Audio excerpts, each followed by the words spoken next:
ಒಂದು ನದಿಯದೆ, ಅದರ ಕಾಲುವೆಗಳು ಪರಾತ್ಪರನ ಪರಿಶುದ್ಧ ನಿವಾಸ ಸ್ಥಾನವಾಗಿರುವ ದೇವನಗರವನ್ನು ಸಂತೋಷಪಡಿಸುತ್ತವೆ. ಶುಕ್ರವಾರ 14 ಮಾರ್ಚ್ 2025 ಇಸ್ವಿ.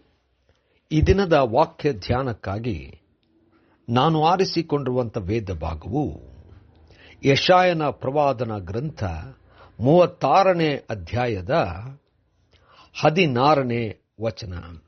ಅಶ್ಶೂರ್ಯದ ಅರಸನಾದ ನನ್ನ ಮಾತನ್ನು ಕೇಳಿರಿ, ನನ್ನೊಡನೆ ಒಡಂಬಡಿಕೆ ಮಾಡಿಕೊಂಡು ನನ್ನ ಆಶ್ರಯದಲ್ಲಿ ಸೇರಿರಿ.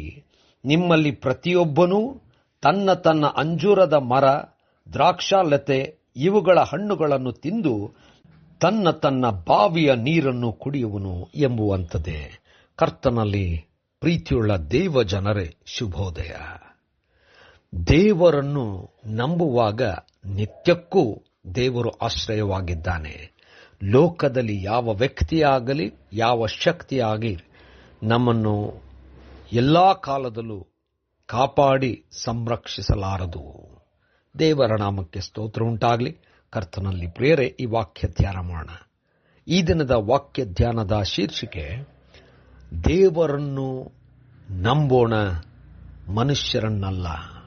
ಕರ್ತನಲ್ಲಿ ಪ್ರಿಯರೇ, ಈ ಒಂದು ಸಂದರ್ಭ ನಾವು ನೋಡುವಾಗ ಸೆನೆರೇಬೆಂಬ ಅರಸನು ತಾನು ಬಹಳ ಶಕ್ತಿಯುಳ್ಳವನು, ಎಲ್ಲ ರಾಜ್ಯಗಳನ್ನು ಸೋಲಿಸಿ ಈಗ ಅರಸನಾದಂಥ ಹಿಜ್ಕೀಯನ ಮೇಲೆ ದಾಳಿಗೆ ಬರುವಂತೆ ಆ ಸಂದರ್ಭದಲ್ಲಿ ಜನರಿಗೆ ತಿಳಿಸುವಂತ ಮಾತೇನೆಂದರೆ, ನನ್ನೊಡನೆ ಒಡಂಬಡಿಕೆ ಮಾಡಿಕೊಳ್ಳಿರಿ, ನೀವು ಎಲ್ಲ ರೀತಿಯಲ್ಲೂ ಸಮಾಧಾನವಾಗಿರುವಿರಿ, ಎಲ್ಲವನ್ನು ಹೊಂದಿಕೊಳ್ಳುವಿರಿ ಎಂಬುದಾಗಿ ಹೇಳುವಂತವನಾಗಿದ್ದಾನೆ.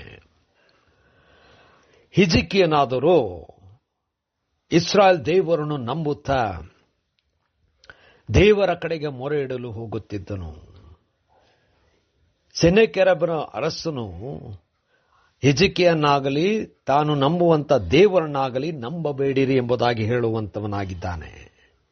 ಕರ್ತನಲ್ಲಿ ಪ್ರಿಯರೇ, ಮುಂದಾದಂಥ ಅರಸನಾದಂಥ ಸೆನೆಕೆರಬನ ಸ್ಥಿತಿಯನ್ನು ನೋಡುವಾಗ ಅವನು ಈ ರಾಜ್ಯದ ಒಳಗೂ ಬರಲಿಕ್ಕೆ ಸಾಧ್ಯವಾಗಲಿಲ್ಲ, ವಶಪಡಿಸಿಕೊಳ್ಳಲಿಕ್ಕಂತೂ ಸಾಧ್ಯವೇ ಆಗಲಿಲ್ಲ, ತಾನೂ ಕೂಡ ಉಳಿಯಲಿಲ್ಲ. ಯಾವ ವ್ಯಕ್ತಿ ತನ್ನ ಶಕ್ತಿಯಲ್ಲಿ, ಬಲದಲ್ಲಿ, ತನ್ನಲ್ಲಿರ್ತಕ್ಕಂಥ ಎಲ್ಲ ಸಾಮರ್ಥ್ಯದಲ್ಲಿ ಗರ್ವಪಟ್ಟನೋ ಅವನೇ ಉಳಿಯಲಿಕ್ಕೆ ಸಾಧ್ಯವಾಗಲಿಲ್ಲ. ಕರ್ತನಲ್ಲಿ ಪ್ರಿಯರೇ, ನಾವಂತೂ ನಂಬುವುದಾದರೆ ದೇವರನ್ನು, ದೇವರ ಶಕ್ತಿಯನ್ನು, ದೇವರ ಮೇಲೆ ನಂಬಿಕೆ ಇಟ್ಟಿರುವಂಥ ದೇವರ ಮನುಷ್ಯರನ್ನು ನಂಬುವುದು ಹೊರತು ದೇವರನ್ನು ಹೊರತು ಯಾವ ಅಧಿಕಾರವಾಗಲಿ ಸದಾಕಾಲಕ್ಕೂ ನಿಲ್ಲಲಿಕ್ಕೆ ಸಾಧ್ಯವೇ ಇಲ್ಲ. ಅದಕ್ಕೆ ಲೋಕದ ಯಾವ ಶಕ್ತಿ, ವ್ಯಕ್ತಿ, ಸಂಸ್ಥೆ, ವಿಚಾರ ಯಾವುದಕ್ಕೂ ನಾವು ಭಯಪಡದೆ ದೇವರಿಗೆ ಭಯಪಟ್ಟು ಭಯಭಕ್ತಿಯುಳ್ಳವರಾಗಿ ನಂಬುವುದಾದರೆ ಅಸಾಧ್ಯವಾದದ್ದನ್ನು ಸಾಧಿಸಬಲ್ಲೆವು.